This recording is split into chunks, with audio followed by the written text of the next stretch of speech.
Here's a question I prepared earlier, part B. It then says, briefly describe the motion and sketch the graphs of the displacement and velocity. So what we have so far is we have a particle initially starting 1 meter above ground at a velocity of 3 meters per second moving up, and it will eventually reach 2 meters above ground and be stationary, okay, or stop 2 meters above ground effectively. So that is the description. Where it says describe the motion, you need to be talking about where you started and the velocity you were going at, and sometimes it can also be the acceleration you're going at. And you need to talk about, if you were to turn, you'd have to talk about that, and you need to talk about where you're finishing up, okay? So for us, when we're briefly describing the motion, we're going to say the particle started, so it was 1 meter above ground.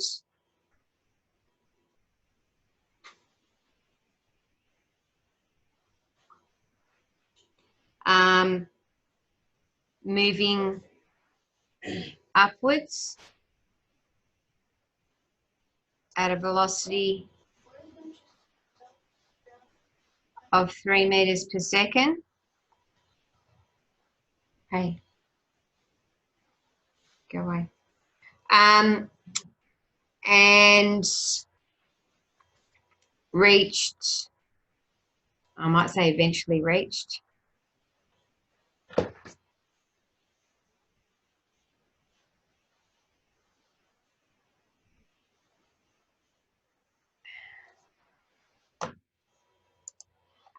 eventually reached a height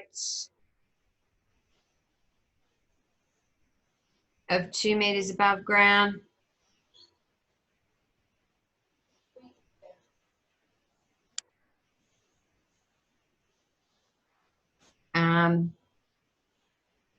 With 0 velocity.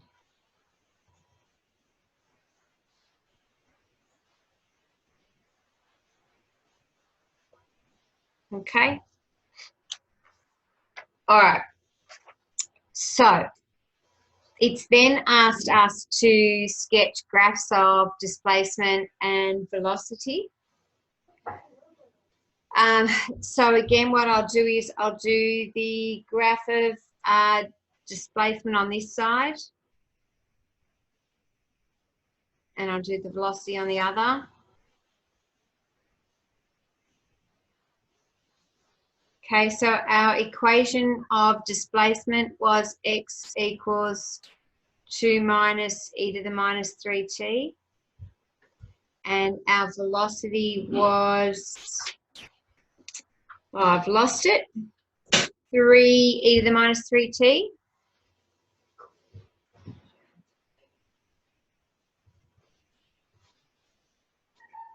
Okay, can you just give me 1 sec?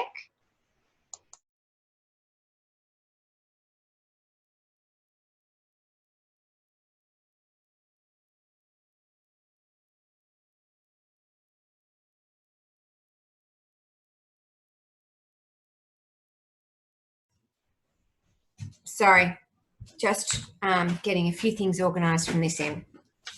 Alrighty, so we've got the displacement, we've got the velocity.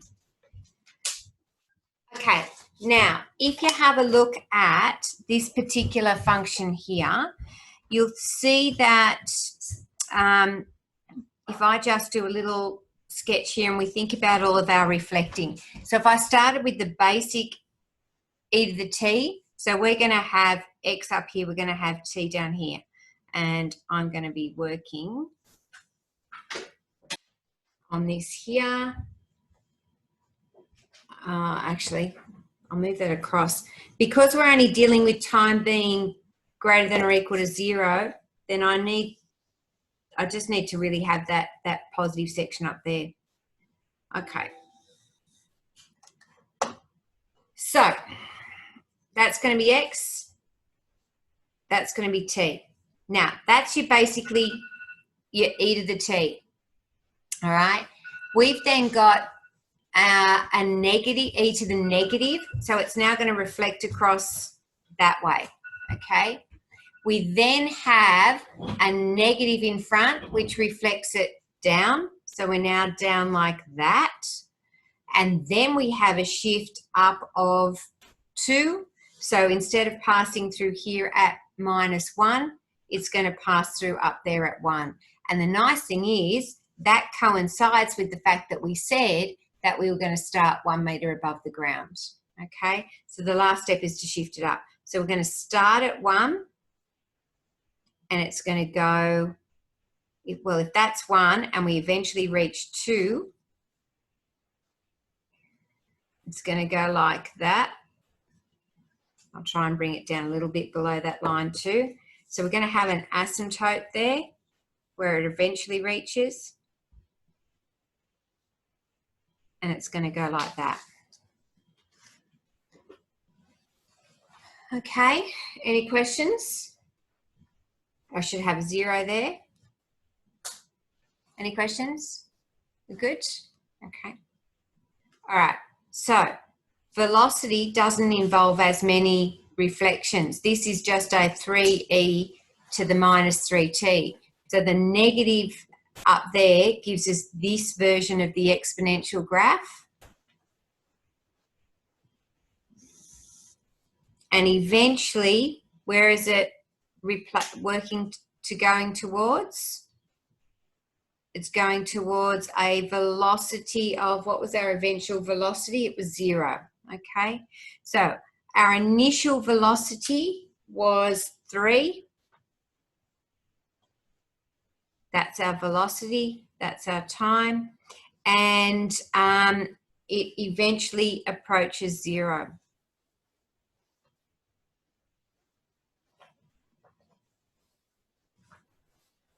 Okay, so that's the velocity graph.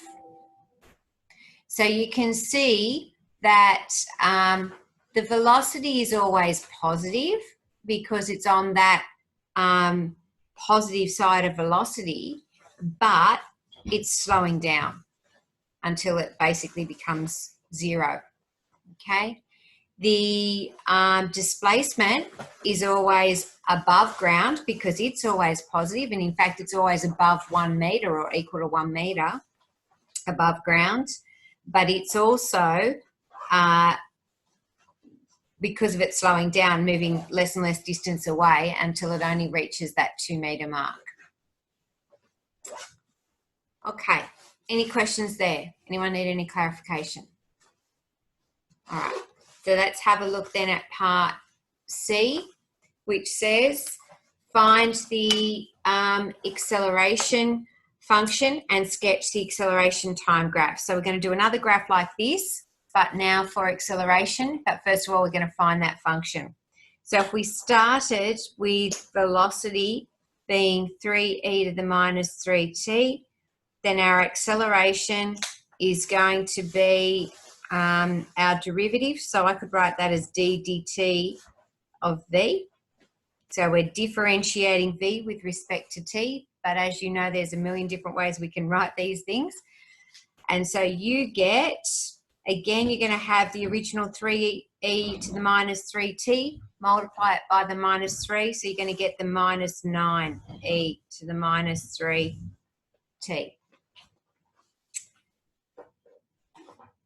Okay, now, what is that indicating about our acceleration?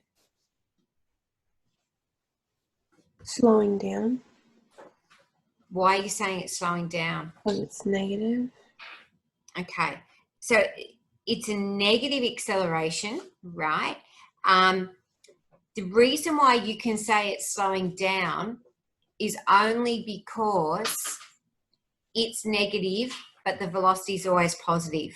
So they're working in those opposite directions we were talking about yesterday. So again, take care with that language like slowing down. negative acceleration doesn't necessarily mean slowing down. Positive acceleration doesn't necessarily mean speeding up. You've got to consider it in connection to the actual velocity. Because the velocity is always positive and the acceleration is always negative, then in this case, they're working in the opposite direction. So yes, it's going to be slowing the particle down. All right. But if they're working the same direction, it'd be speeding things up. Okay.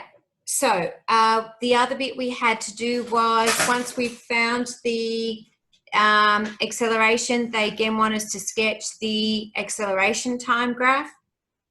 So for this one, everything this time is negative. So what I'm going to do when I set up my axes this time, here's my acceleration, but I've got most of my space in the negatives. Oh, I've got to move it up.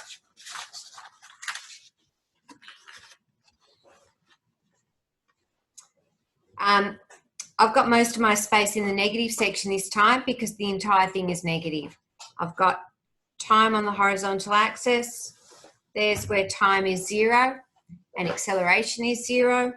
And so this time, when t is 0, I'll be starting down at -9.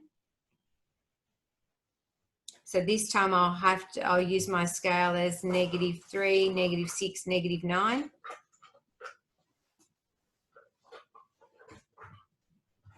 Okay.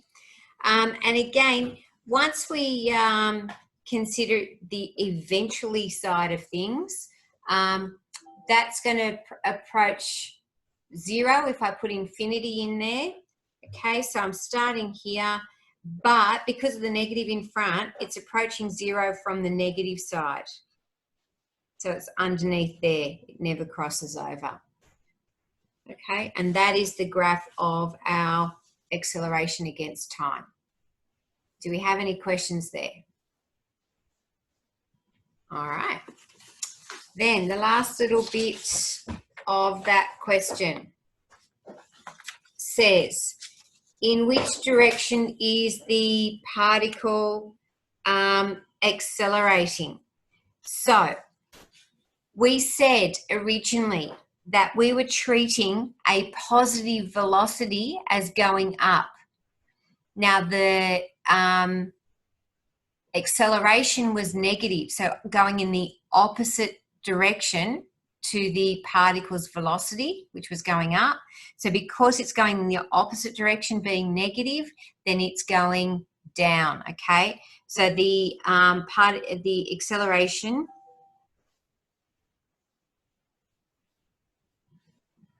is acting down because we had that negative on the particle. And it's opposite direction to the velocity.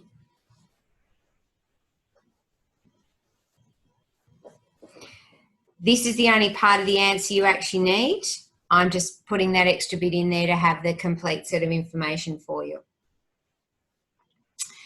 Okay, so it then says describe what happens to the particle eventually, or the acceleration eventually. So again, we're considering as t approaches infinity. Now our acceleration was, looking for the formula, -9 e to the -3t. So we're going to be looking at that.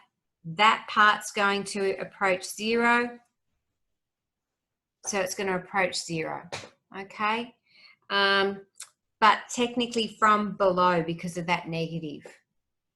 So we're saying eventually the acceleration is 0, okay? And that makes sense too, because if eventually the velocity approaches 0 and doesn't change, then you can't have something still pushing on it and accelerating to also change that. Hey, Tom's on his way. All right. Any questions?